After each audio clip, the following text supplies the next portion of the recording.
Everyone, my name is Stanley St. Rose, and today we're going to be talking about the story, The Glass Menagerie, written by Tennessee Williams.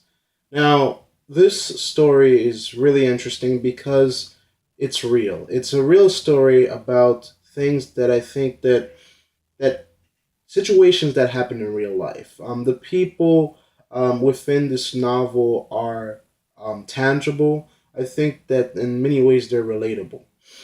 Before I go into the summary of this novel and the explanation, please remember to like, subscribe, or leave a comment. So this novel begins with this family that's not really doing that well. We meet this woman by the name of Amanda, her son by the name of Tom, and her daughter by the name of Laura.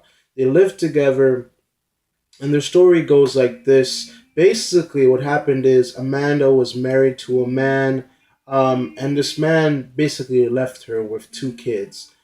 She had to basically do everything that she needed to do to take care of these two kids. She took care of them. She was their mother and their father. When we start the novel, we see that Tom, who's the son, who's the man of the house, he's the only person that's working. He earns $65 a month, and he's taking care of his mom and his sister Laura. Now, none of these characters are happy. Laura's not happy. Amanda's not happy. Tom is not happy. Tom is a person who wants to enjoy life. He's a person who wants to explore the world. He likes going to the movies. He likes new experiences. However, he can't go anywhere because he has to take care of his family. He has to take care of his loved ones. His mom is quite controlling. She wants him to eat a certain way. She wants him to act a certain way. She wants to go back to the old days. In the old days, Tom's mom, she was very attractive, and a lot of 17 men, to be precise, wanted to marry her. And now at this point of her life is not looking that bright. She's not a good place in her life. She's not rich anymore. She's not doing well anymore, and it's all because she didn't. She to her justification. She's saying, "Oh, I didn't marry the right person. I didn't marry the rich enough person." So what she does in the novel is she keeps telling her daughter Laura that she needs to keep her act together. She needs to be beautiful. She needs to be attractive so that a husband can come in and be her Prince Charming and take her to her dream home and have a dream family.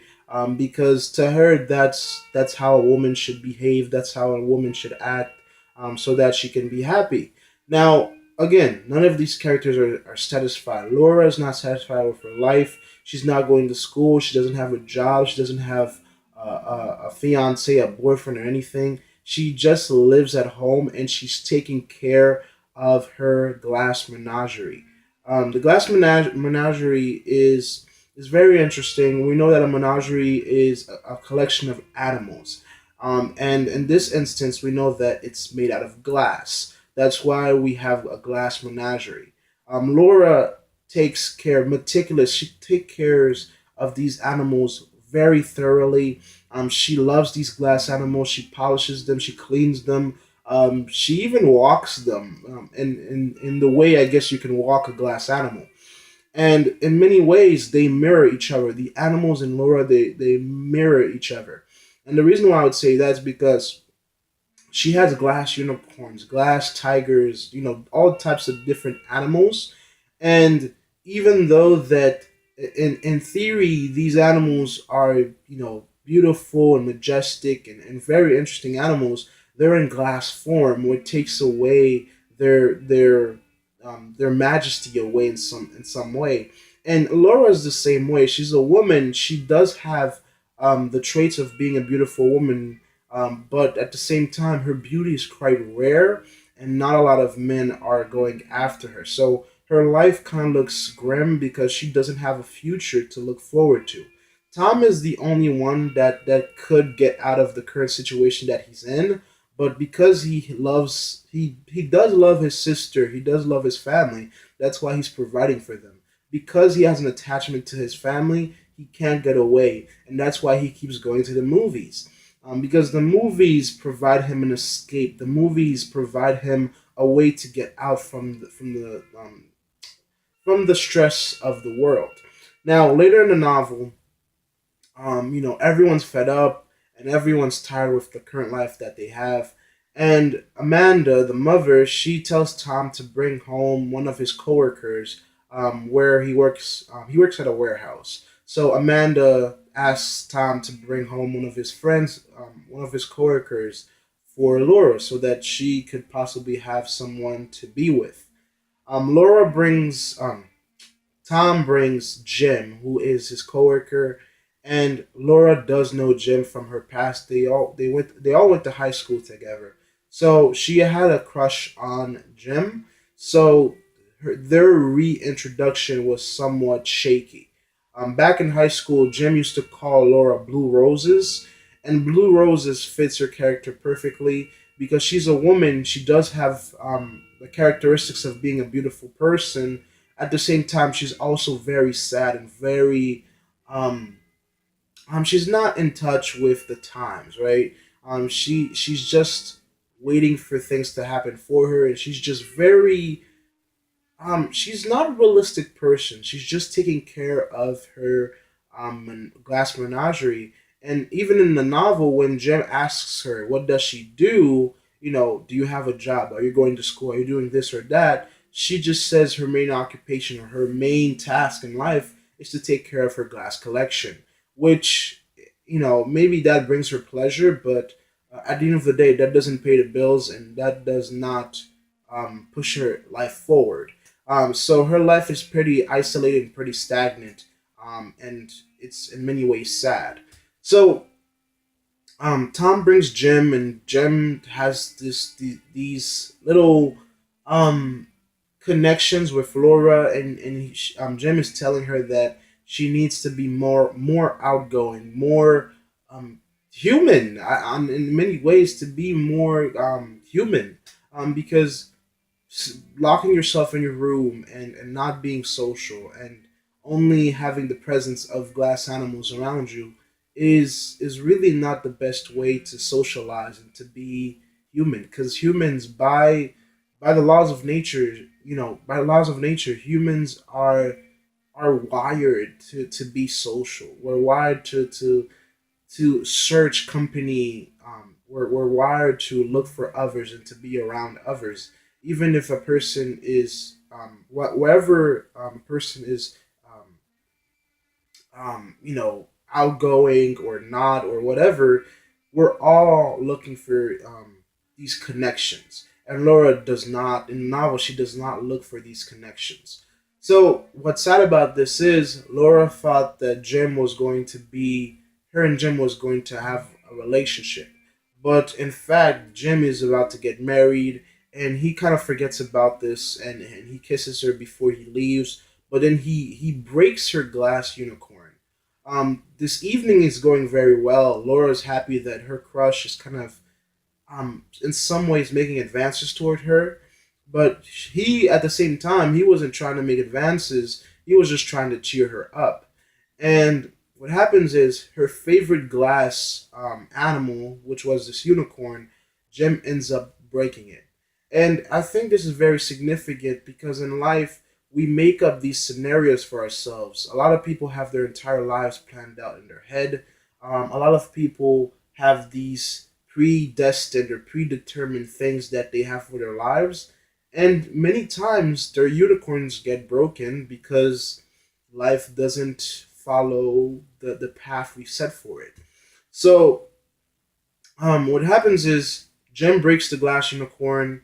He apologizes, but Laura, she was in a state of bliss because she thought that Jim was attracted to her, but of course he was just trying to make her feel better about herself. So he leaves the house. He tells Amanda, Laura's mom, that he's about to get married, so he can't be with her. And Amanda goes off on Tom and says that, why would you bring an engaged home to our house when you know Laura is trying to get married? Um, she wanted somebody who was single to be with Laura. So the novel really ends in a sad position. Tom can't leave, um, because he has to take care of his family. Amanda's thinking about the past and about the rich people she used to be around, about the rich men who used to come find her because she was pretty. And Laura is, she's blue roses. She's sad. Her mother's trying to make her into a catch, but nobody wants her. Her mother even stuffs her bra and plays with lighting and all these types of things to make Laura beautiful, but it's not bringing home any men. So the novel ends in a state of sadness. Laura doesn't have anybody to comfort her or to be with her. Amanda, the mother, she is stuck in the past, and she's still depending on Tom. And Tom can't leave because everywhere he goes, he's thinking about his family. So there's no happy ending, or there's no satisfactory anything.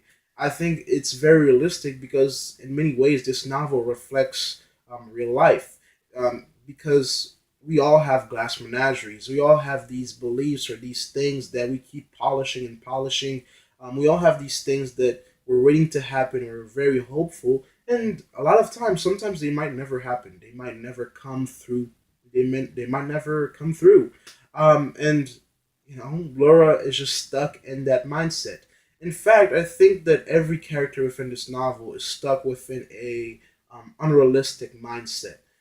Tom thinks that maybe there's a way he can escape this life and move, right. That's why he keeps going to the movies to escape this current prison that he's in, but he can't go because he doesn't want to abandon his family just like his father did.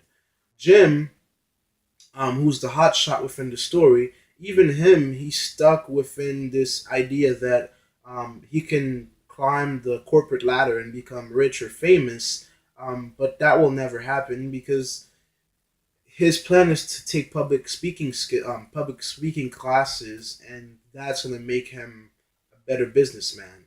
But the world doesn't work like that. Being speaking better publicly doesn't always guarantee you a CEO position or a corporate job. Most of the time, it just I would bet that most of the time it doesn't really do that much. Jim, Amanda is stuck in the past. She's so stuck in the past. In the novel, they don't call her mom, right? We refer to her as Amanda, as her first name, because she has this idea of being young, of staying vibrant, of staying as this attractive individual for men, but her time has passed. She's even wearing clothes that are not meant for women her age. She's wearing clothes that are meant for young girls. She's not young anymore, and she's trying to stay young. In her past, she tried to collect jonquils, which were these flowers, and she tried to collect as many as she can because jonquils were beautiful flowers and they were vibrant. A lot of people are afraid of getting older, of losing their youth, of losing their beauty. Try as she may, she's not going to be young. She's not going to stay young because time catches up to you. And she's just stuck in the past. And Laura, she's just trapped within this imaginary world of the glass menagerie. She's polishing, and in many ways, she's part of the glass menagerie too.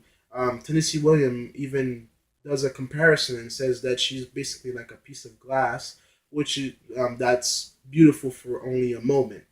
Um, and I think that reflects real life. That reflects real things that happen.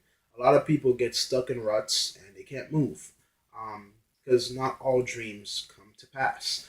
And that's really the novel. I think that the novel is really interesting because even though people know what reality is, even though that people live reality on a daily basis, we all still have our heads in the clouds that one day, just one day, right?